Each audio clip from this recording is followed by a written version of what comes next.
At the beginning of 2008, my co-founders and I were living in New York City, working in corporate jobs. He was working in finance, I was working in television, and we were both started to become obsessed with this idea that there should be a better way for young people to go out and meet each other using the internet.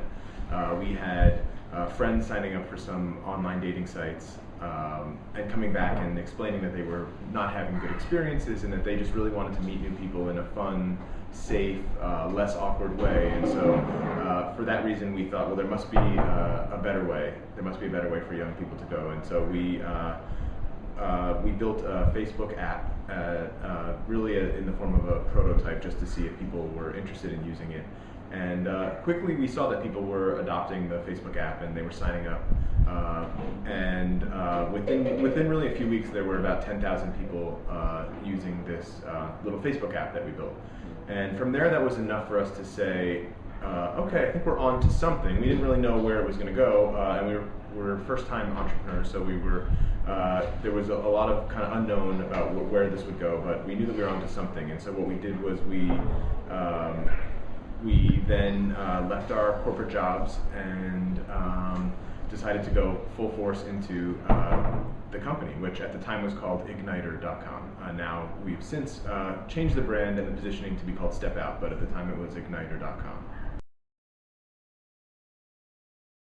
So in terms of expansion, the first market that we wanted to tackle was India, and there are a few reasons. One, because that's where our users were coming to us from India. We had never really anticipated India would be a big market for us, but people were finding our website and signing up and messaging each other and going out and meeting each other.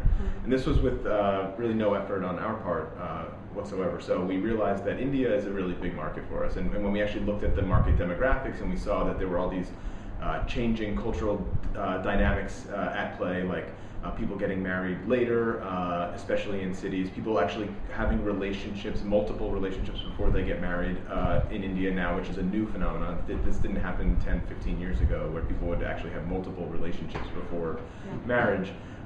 This change in cultural dynamic and a huge population, a very young population, and an emerging internet population, really all of these forces at play together made us realize that there's a big opportunity for us in India. So India is our first market that really mattered to us. Now that we've established ourselves as the largest player in the space in India, we're now looking at other markets where we have people, again, coming to us and signing up for the site. And so there are other markets in Southeast Asia where this is happening, and some of those include the Philippines, Indonesia, Singapore, and Malaysia. That's where we're looking in the next 12 to 18 months to expand.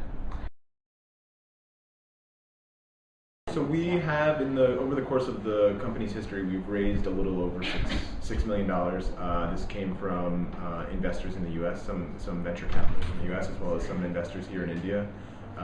We raised money from some angel investors that are pretty active here in the Indian market, guys like Rajan Anandan, who is the Google head, and then Indian Google head, and then a guy named Sasha Mirchandani, who is an active angel investor here in Mumbai.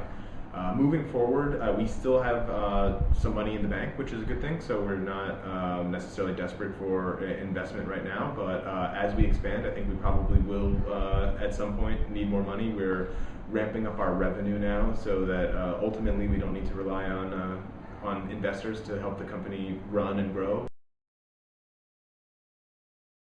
One thing I think that sets us apart is that we are really passionate about making a safe and secure experience for women on the site. We have a safety team that covers the site 7 days a week and makes sure that we do our best to keep anybody who has bad intentions or could potentially spoil the community, we keep them out. And I think that women realize that when they sign up for the site. They see that for the most part, people who are messaging them and the profiles that they see are good, clean people that they want to meet in their real life. And so that our goal is to introduce women and men to people that they would hope to meet in real life. And I think that we work every day to make that happen, and that's something that we think about a lot. And I think that we're doing a pretty good job at it.